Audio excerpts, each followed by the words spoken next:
ako nag-donate ng tinatayuan ng kapilya ng Methodist. Bakit kaya maraming iglesia ako? Katotoo yung iglesia ako. Kasi na-derive pa sa pangalan ng Jesus Christ. Bakit hindi derive yung pangalan, pastor, yung Methodist? Pwede na yun. Yun naman. Paganda na yung pangalan, metodo.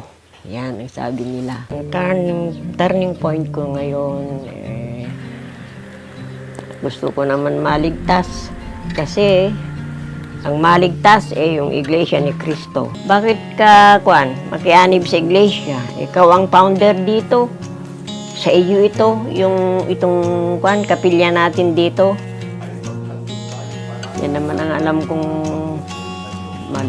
maligtas ako pagka mag-anib ako sa iglesia. Saya ho ako. Lalo nung sinabi yung inang, tayo magkakasama sa bayang banal at sa palagi kang nagsasamba, yan ang gusto ng Diyos. Kasi tapo, nung mabalin ko balid tayo amin dito yun, ng Iglesia ni Cristo.